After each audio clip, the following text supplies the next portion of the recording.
The company provides electric and gas distribution service to customers in the communities of Fitchburg, Townsend, Lunenburg, and Ashby. The company was last granted an increase in electric distribution rates in 2008. In the current case, the company seeks to increase its annual electric distribution revenues by $7.1 million, which represents an 11.3% increase in current total electric operating revenues, or a 42.6% increase in its electric distribution revenues. The requested increase consists of two components. First, a $4.9 million claim deficiency in electric-based distribution revenues. And second, a request for $2.2 million in annual recovery over a 7-year period of $13 million in expenses associated with the company's efforts to restore electric service to its customers following the ice storm in December 2008. The proposed storm expenses include carrying charges at the company's proposed weighted cost of capital of 8.58%. The company proposes to offset the rate impact of its proposed electric distribution revenue increase by a reduction in its current transition charge. Under the company's proposal, the transition charge recovery would be deferred and collected from customers at a later date with interest. In addition, the company is proposing inclining block rates for its residential and small commercial customers. As a result, usage in the second block will be priced at a higher rate than usage in the first block. Consequently, customers whose monthly usage falls in the second block will see increases in their bill, despite the company's proposed treatment of the transition charge. The department's notice of this afternoon's hearing was published in various newspapers and contains information regarding the impact of the proposed increase in electric rates on customers' bills. There are limited numbers of the notices at the sign-in desk. However, any customer can speak directly to the company's representatives for specific bill impact information. As set forth in the department's notice of this afternoon's hearing, if the company's petition is approved, the increases in customers' bills will vary depending upon the season and level of usage. Again, there are limited numbers of notices at the sign-in desk. The purpose of this afternoon's public hearing is to allow anyone to describe his or her comments or concerns regarding the company's petitions in order to assist the department in its investigation. My name is Walter Oney. I'm a ratepayer for both gas and electric here in Fitchburg. I have a house that's over 100 years old, and despite economy measures, we have an insulated house, we have storm windows and doors, we've reduced our thermostats to 50 degrees. I still paid more than $500 to Unitil for my usage during January. This rate increase is going to severely impact me. I calculate that at my rate, my costs are going to go up by at least $100 if this rate increase is approved.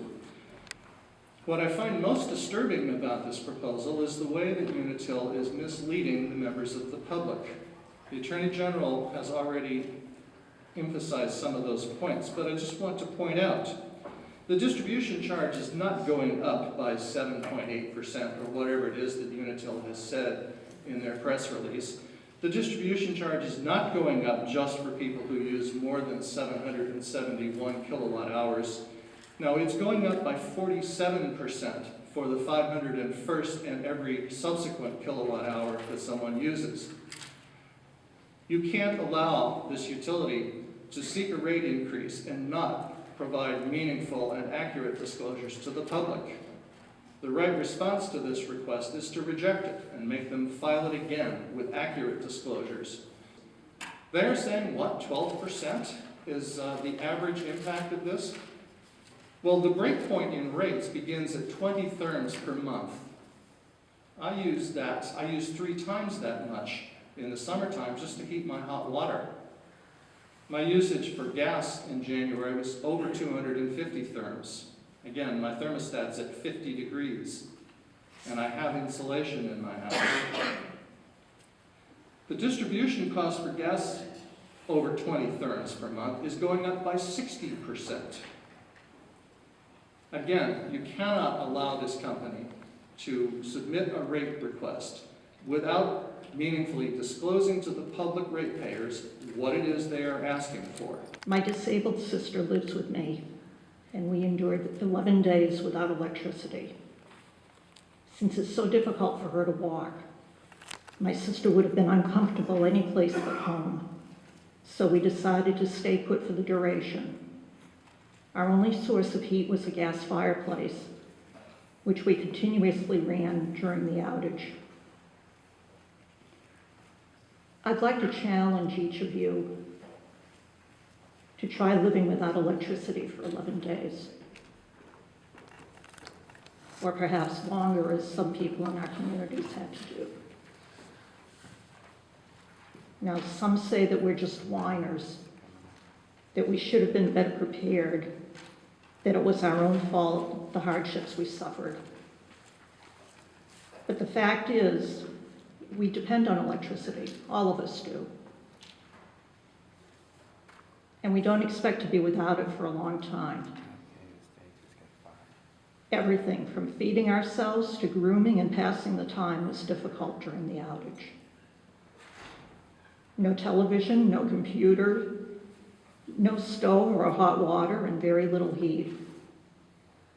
This adds up to a miserable existence.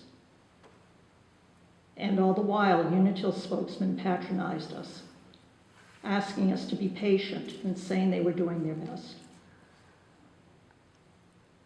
I don't wish it on anyone, but I'd like the people who ultimately make the decisions, you, to at least imagine walking in the shoes that we were forced to wear. To go out and buy a generator. My husband is on a machine to breathe, to live. I cannot take a chance of the power going out. I couldn't live through another mess like we had. Because what we have is a company who failed in their ability to take care of their infrastructure, who had not invested in the infrastructure in years prior, who has continuously told us time and time again that they're going to improve their services, they're going to improve how their customers are treated, they're going to improve on different aspects of their company, and yet have failed to come through time and time again. I want to thank my colleagues, Representative Unitil, Representative Bastine, Representative Harrington, and Representative Benson, because collectively we've been continuously working against a utility company who fails time and time again to take care of the customers that they are making sure, should be making sure, have fair rates, have the electricity that they need, and have the gas that they need. And to stand here before you today and talk about a rate increase because they need to recoup the costs for the ice storm of 2008 is absolutely deplorable. I lived through the ice storm of 2008, and while I'm not a resident of Fitchburg, I spent 14 days in Fitchburg, day in and day out, watching this company lie to us time and time again on the work that they've done, on the restoration that they supposedly had, on people's houses coming online time after time. And each time we talked to the CEO, he would tell us on conference calls, this is going to happen, this is going to happen. It never did. It never surfaced, to the point that I said to the governor and lieutenant governor, I'm done. I'm done talking to this man who has yet to tell me the truth on anything he's ever said on a conference call. Today I stand before you as the senator for Townsend and Lunenburg and Ashby and Fitchburg, because those are the four communities that I represent that unfortunately are stuck with the company of Unitil. And they're stuck with the rates that they've had to pay for time and time again over the years, as you've heard from people before me.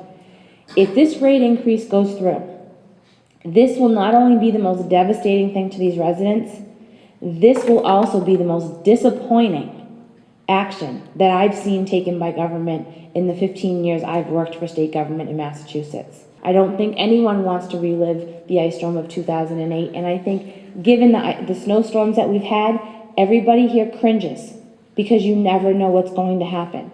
You never know if you're going to have power, if you're going to lose power, and if you do, how long is it going to be lost for this time? We want to make sure that the people of Unitil understand they cannot come in and inadequately service the people of our communities and then expect more money for that. So I ask you today to deny the rate increase that Unitil is asking and to side with the consumers of Massachusetts so that they may heat their homes, so that they may be able to take care of their families, and that they can count on the fact that we're on their side.